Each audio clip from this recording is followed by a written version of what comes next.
15% change అనేది ఉండాలి, తలనొప్పి వ్యవహారం. Hi viewers, welcome to this channel. ముందుగా అయితే అప్డేట్స్ మిస్ అవ్వకుండా ఉండాలంటే ఈ ఛానల్ని అయితే ఖచ్చితంగా అయితే సబ్స్క్రైబ్ చేసుకోండి. ఈ వీడియోని అయితే లైక్ చేసి షేర్ చేయండి. టెలిగ్రామ్ లింక్, వాట్సాప్ లింక్ రెండు డిస్క్రిప్షన్లో ఉన్నాయి. ఖచ్చితంగా అయితే జాయిన్ అవ్వండి. పీడిఎఫ్స్, మెటీరియల్స్ వాటి కోసం ఎప్పుడన్నా వీడియో పెట్టినప్పుడు అప్డేట్ మిస్ అవ్వకుండా ఉంటుంది. సో ఈ కిందిట్లో వచ్చేసరికి JNTH 1112 బీటెక్ ఎగ్జామ్స్ రెగ్యులర్ అయినా కానివ్వండి, సప్లీ అయినా కానివ్వండి. అంటే 1-2 వచ్చేసరికి రెగ్యులర్, సప్లీ ఉన్నాయి. 1-1 సప్లీ ఉన్నాయి. R22, R18, R16, R15, R13 వీళ్ళందరికీ ఉన్నాయి. ఎగ్జామ్స్ 15th నుంచి జరగనున్నాయి. మీ అందరికి తెలిసిన విషయమే. అయితే కొన్ని చెప్పాల్సిన రూల్స్ ఉన్నాయి మీకు. సో అవి కనుక పాటించకపోతే మీ పని అంతే. సో దాని గురించి అయితే చెప్పబోతున్నా, ఎక్కడ స్కిప్ చేయకుండా వినండి. ముందుగా అయితే ఇన్స్టాగ్రామ్ లింక్ కావాలంటే డిస్క్రిప్షన్లో ఉంది. దాంట్లోకి వెళ్ళి డౌట్స్ పెట్టండి. ప్రతిరోజు తెలుగు ఇంజనీరింగ్ ఎడ్యుకేషన్లో డౌట్స్ వీడియో పెడుతున్నా. JNTU updates channel link, software courses, work support channel link, Telugu engineering education channel links డిస్క్రిప్షన్లో ఉన్నాయి. ఖచ్చితంగా అయితే సబ్స్క్రైబ్ చేసుకోండి. వేటికి అవే మీకు ఉపయోగపడతాయి. అయితే సాఫ్ట్వేర్ కోర్సెస్, వర్క్ సపోర్ట్లో డేటా సైన్స్ కోర్స్ అయితే స్టార్ట్ చేశాను వారం క్రితం, చూసుకోండి. ఇక డిలే చేయకుండా టాపిక్లోకి వెళదాం. సో ముందు మీకు కొన్ని రూల్స్ చెప్పబోయే ముందు అయితే మీకు చెప్పాల్సినవి కొన్ని ఉన్నాయి. ఎప్పుడు జరిగే సీను స్టూడెంట్స్ వచ్చేసరికి ఏంటంటే, బుక్లెట్లు ఇచ్చిన తర్వాత సీరియల్ నెంబర్ చివరిలో లాస్ట్ పేజ్ నెంబర్ వేయట్లేదు. మళ్ళీ వచ్చేసరికి ఒకవేళ ఇప్పుడు సీరియల్ నెంబరు అలాంటి ఇప్పుడు సిగ్నేచర్స్ ఉంటాయి కదా, సిగ్నేచర్స్ వచ్చేసరికి డేట్ వేయకుండా ఇచ్చేస్తున్నారు. సో ఇలాంటి చిన్న చిన్న తప్పులు, బబ్లింగ్ చేయాల్సినవి ఉంటే బబ్లింగ్ చేయట్లేదు. సో ఇలాంటివి ఉంటున్నాయి. సో సీరియల్ నెంబర్ ఇవి ఉంటాయి కదా, సో అవన్నీ కూడా తప్పులు రాస్తున్నారు. వాళ్ళు వచ్చేసరికి బుక్లెట్ సీరియల్ నెంబరు మీ అటెండెన్స్ తీసుకునేటప్పుడు ఫామ్లో వేయమని చెప్తే అవి ఏం వేయకుండా వచ్చేస్తున్నారు. అక్కడ కూడా మీకు ఇబ్బంది. ఓకేనా, అది ఒకటి కరెక్ట్గా చేసుకోండి. ఇంకోటి ఏంటంటే, ఈ రూల్స్ చెప్పబోయే ముందు ఇంకోటి చెప్పాలి మీకు. బుక్లెట్ ఓపెన్ చేసిన తర్వాత పేజ్ నెంబర్స్ అన్ని చూసుకోండి. చివరిలో ఏమైనా పేజెస్ మిగిలిపోతే స్ట్రైక్ ఆఫ్ చేసి స్ట్రైక్ ఆఫ్ బై మీ అని సంతకం పెట్టేయండి.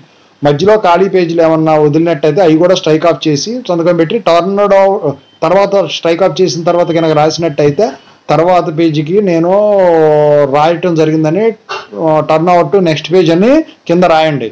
ఒకవేళ కంటిన్యూషన్ కానీ ఉంటే, లేకపోతే కంటిన్యూ టు నెక్స్ట్ పేజ్ అని రాయండి కంపల్సరీ. లేకపోతే పేపర్ వాల్యుయేషన్ చేసేవాళ్ళు ఇబ్బంది పడతారు. అది ఆన్లైన్ అయితే ఇంకా ఇబ్బంది పడతారు మీరు. ఎందుకంటే బుక్లెట్ స్కాన్ చేసేవాడు ఒకవేళ అక్కడ స్ట్రైక్ అయిపోయిన తర్వాత ఖాళీ పేపర్ వస్తే ఇక తర్వాత ఏమీ లేదనుకొని స్కాన్ చేయడం మర్చిపోతారు. ఒక్కోసారి జనరల్గా జరగదు, ఎప్పుడైనా జరిగిందంటే మీ టైం బ్యాడ్ అయినప్పుడు మీరు ఇబ్బంది పడతారు. అందుకని చెప్పేసి కంటిన్యూ టు నెక్స్ట్ పేజ్ అని రాయండి. ఒకవేళ స్ట్రైక్ ఆఫ్ చేసిన తర్వాత కానీ, ఎంటీ పేజెస్ తర్వాత కానీ. ఎంటీ పేజెస్ అయితే మిగలలేదు. ఓకేనా, అదొకటి. ఇంకా మడత పెట్టేటప్పుడు బుక్లెట్ ఓపెన్ చేసి ఫస్ట్ పేజ్ ఓపెన్ చేసినప్పుడు సో మొత్తం 40 పేజెస్ అయితే 40 పేజెస్, 32 పేజెస్ అయితే 32 పేజెస్, ఎన్ని పేజెస్ ఉంటే బుక్లెట్ అన్ని ఉన్నాయో లేవో డ్యామేజ్ లేకుండా చూసుకోండి. అయితే మడత పెట్టేటప్పుడు కరెక్ట్గా మార్జిన్ మొత్తం కనపడేటట్టు మట్లు పెట్టండి. అదేని చెప్పేసి కుట్లు పీగిలేటట్టు కాకుండా.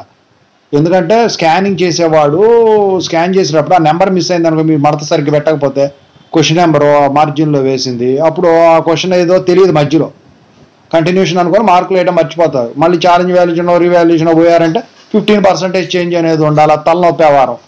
15% చేంజ్ అని వచ్చిందంటే దాంట్లో 11 మార్క్స్ కలవాలా. 70కి అయితే 11, మరి మీకు ఎంత లెక్కేసుకోండి. సో అందుకని చెప్పేసి ఇవి గుర్తుంచుకోండి. సో ఇక వీటి తర్వాత కొన్ని రూల్స్ చెప్తాను. ఈ రూల్స్ కనుక మీరు ఫాలో అవ్వకపోతే మీ పని అంతే. ఏంటంటే జనరల్గా వచ్చేసరికి స్టూడెంట్స్ ఇప్పుడు కాపీలు చేస్తూ ఉన్నారు. సో ఫస్ట్ ఏంటంటే, మీరు కనుక ఒకవేళ అన్ని చిట్టీలు పెట్టినా, మైక్రో జిరాక్స్లు లేకపోతే ముందోటి దాంట్లో కాపీ చేసినా ఒకవేళ ఇన్విజిలేటర్ కానీ లేకపోతే అబ్జర్వర్ అంటారు, అబ్జర్వర్ కానీ వచ్చినప్పుడు కనుక మీరు పట్టుబడినట్టయితే సైలెంట్గా ఉండటం మంచిది. అంతేగాని వాళ్ళ మీద ర్యాష్గా వెళ్ళటం ఇవి చేస్తే మాత్రం ఎగ్జామ్స్ మీరు అప్పటి వరకు రాసినవన్నీ క్యాన్సిల్ అవుతాయి. డేబార్ చేయడానికి కూడా ఛాన్స్ ఉంది. ముందు చెప్పాల్సింది అది. ఆ తర్వాత వచ్చేసరికి మీరు ఎవరి నుంచి అయినా బయట వాళ్ళ నుంచి హెల్ప్ కనుక తీసుకున్నట్టయితే ఎగ్జామ్ రాసేటప్పుడు ఒకవేళ దొరికినట్టయితే మీకు ఎగ్జామ్ క్యాన్సిల్ అవుతుంది, మిగతా ఎగ్జామ్స్ అన్ని క్యాన్సిల్ చేస్తాడు. బయట ఉన్న వాళ్ళని మొత్తం కూడా వచ్చేసరికి అరెస్ట్ చేయించడానికి కూడా ఛాన్స్ ఉంది. ఓకేనా, సో పోలీస్ కేసు అవుతుంది అది, అదొకటి. ఇంకా వచ్చేసరికి మీరు ఏంటంటే ఇవన్నీ కూడా కొన్ని మాల్ ప్రాక్టీస్ కేసెస్ అని రిలీజ్ చేశారనమాట. మీరు బుక్లెట్ మొత్తం మీద ఎక్కడైనా కానివ్వండి మీ పేరు కానీ, ఫోన్ నెంబర్ కానీ, డబ్బులు విషయం కానీ, అడ్రస్ కానీ, కాలేజ్ పేరు కానీ ఇలాంటి డీటెయిల్స్ కనుక రాసినట్టయితే అప్పుడు ఏమవుతుందో తెలుసా మీకు? సో అది ఆఫ్లైన్ అయినా ఆన్లైన్ అయినా అసలు ఏం చేస్తారంటే దాన్ని బుక్లెట్ని వాల్యుయేషన్ చేయరు. ఇక ఆన్లైన్ కనుకోండి స్కానింగ్ చేసేవాడు ముందుగానే చేస్తాడు కాబట్టి అది తీసి పక్కన పడేస్తారు ఆ డీటెయిల్స్ చూసినట్టయితే. సో కంపల్సరీగా మీ డీటెయిల్స్ ఏమి అక్కడ రాయటం అలాంటివి చేయొద్దు, ఓకేనా? అదొకటి. ఇక రఫ్ వర్క్ ఏదైనా యూజ్ చేస్తే లాస్ట్ పేజ్లో యూజ్ చేయండి, ఓకేనా?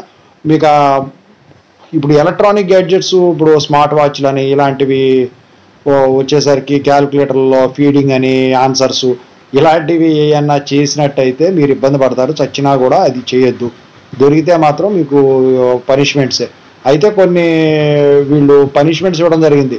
ఏంటంటే ఒకవేళ నీ ఎగ్జామ్ వేరే వాడు రాయడానికి వస్తే మాత్రం ఎగ్జామ్ రాయడానికి వచ్చిన వాటి మీదేమో పోలీస్ కేసు అవుతుంది. నీ ఎగ్జామ్స్ మొత్తం కూడా క్యాన్సిల్ అయిపోవడానికి ఛాన్స్ ఉంది. ముందు రాసినవి వెనక రాసినవి ఇట్లా కొన్ని పనిష్మెంట్స్ అనేవి ఇవ్వడం అయితే జరిగిందనమాట.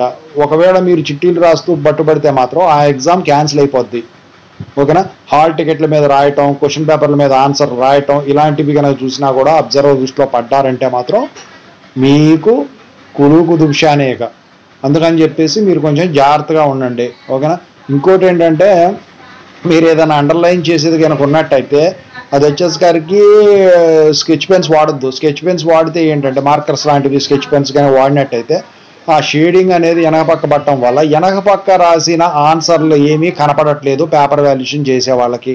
సో అవి అలాంటివి వాడకుండా స్కెచ్ పెన్సిల్స్ వాడండి, ప్రాబ్లం ఉండదు. లేకపోతే బ్లాక్ పెన్ అయినా బ్లూ పెన్ అయినా లేకపోతే పెన్సిల్తో అయినా మామూలుగా మీరు అండర్లైన్ చేసుకున్నా మీరు అయితే ప్రాబ్లం అయితే ఉండదు. అలాంటి స్కెచ్ పెన్స్తో వాడితే ఏంటంటే వెనక పక్క షేడింగ్ వల్ల ఇది అవుతుంది. మీరు డయాగ్రామ్స్ గీసేటప్పుడు ఖచ్చితంగా అయితే పెన్సిల్స్తోనే గీయండి. వాటికి పార్ట్స్ అయితే కంపల్సరిగా ఇండికేట్ చేయండి, అది కూడా పెన్సిల్తోనే ఇండికేట్ చేయండి. కింద ఫిగర్ నేమ్ కూడా వేయండి, ఓకేనా? ఆ డీటెయిల్ డిస్క్రిప్షను దాని గురించి అయితే ఇవ్వండి. ఎగ్జామ్ రైటింగ్ టిప్స్ వీడియోస్ చాలా ఉన్నాయి వాటికి సంబంధించింది, ఓకేనా? మార్జిన్ బయట మీరు క్వశ్చన్ నెంబర్ అయితే వేయండి, ఓకేనా? ఖచ్చితంగా అయితే క్వశ్చన్ నెంబర్ వేయకుండా అయితే ఇచ్చేయద్దు మీరు, ఓకేనా? సో ఏంటంటే ఇక లోపల పక్కన కనుక రాయొచ్చా అంటే మాత్రం అవన్నీ వద్దండి. ఎందుకంటే మార్జిన్ ఇచ్చినప్పుడు మార్జిన్లోనే చేయండి. మార్జిన్లో కనుక వేసినట్టయితే మడత పెట్టేసేసి దాన్ని ఇది చేయండి.